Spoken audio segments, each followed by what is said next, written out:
Once upon a time, there lived a king and a queen who said every day, "If only we had a child." After many years, their wish came true and a baby girl was born. Oh, how happy they were! They shared their joy by inviting 7 wise fairies to the palace.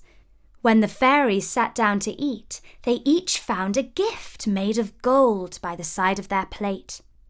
Now, there was one other fairy whose magic was more powerful than all the wise ones put together. Unfortunately, this fairy had an evil heart.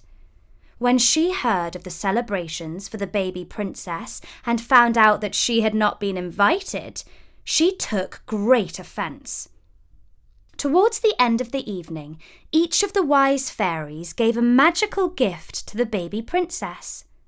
The first wished her the gift of reason.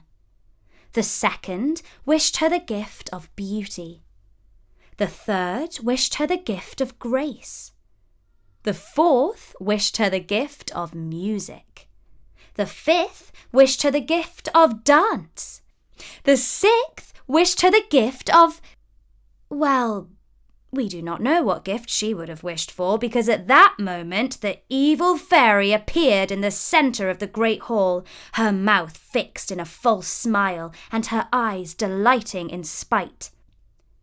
"Do forgive me for dropping by uninvited," she said. "I will not keep you long. I have come to wish my own gift upon the baby princess." While the evil fairy held everyone's attention, the 7th good fairy hid behind the curtains. The wicked one continued, "I do so wish that the dear little princess shall grow up to be a radiant, accomplished and beautiful girl of 16 years, the delight of her parents' eyes. And then, on her 17th birthday, she shall prick her finger on the needle of a spinning wheel and die." How do you like that? Still laughing dreadfully, she strode from the hall. Amid the uproar, the 7th wise fairy stepped out of hiding and waved her wand to cast the spell of silence. "There remains a 7th and final wish that is mine to make," she said. "It is not in my power to entirely overcome the evil wish, but I can at least do this. When the princess pricks her finger, let her not die, but fall asleep for 100 years until she is awoken by true love's kiss." The very next day, the king passed a law forbidding anyone in the land from owning a spinning wheel. After that, no one ever spoke of the ill-fated banquet. The child, whose name was Talia, grew up to be as talented as she was beautiful. But she was also strong-headed, and when, on her 17th birthday, the king and queen forbade her to leave her room, she disobeyed them. She climbed out of her window to avoid the guard on the door and walked around the grounds of the palace. She thought that she discovered every nook and cranny while playing hide-and-seek as a child, but oddly enough, she now found an entrance that she had not seen before. She went through it and climbed the winding steps of a tower.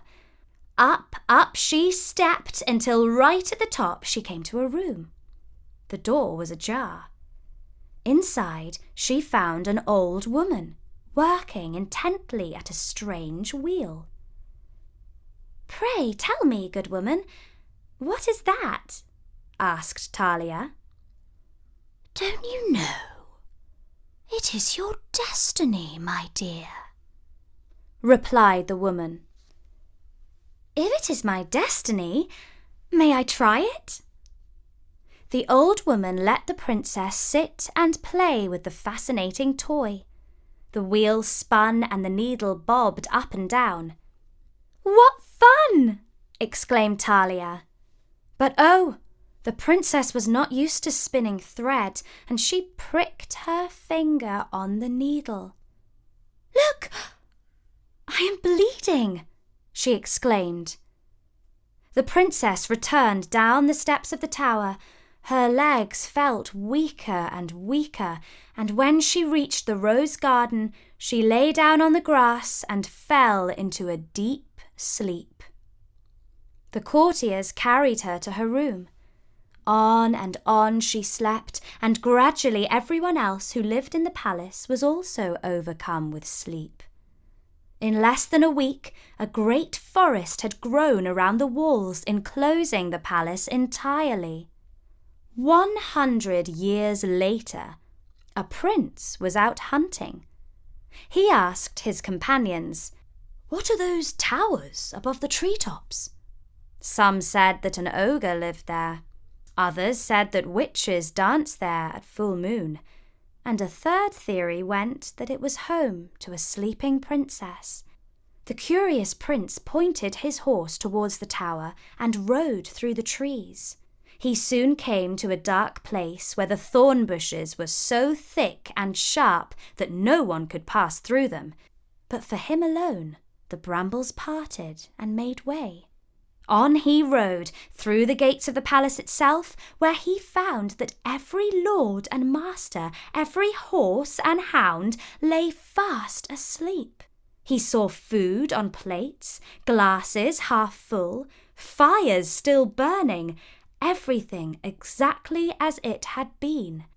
He passed down a marble hall, knocked on doors and peeped into rooms until eventually he found a gilded chamber, inside of which, among embroidered covers and silken cushions, lay a princess. She slept serenely. The prince knelt down beside her, picked up her hand, and kissed it. Her eyes opened. They were blue and full of curiosity. "Who are you?" she asked. "Your husband-to-be. Or so I dare to hope," he replied. And the very next week they were wed.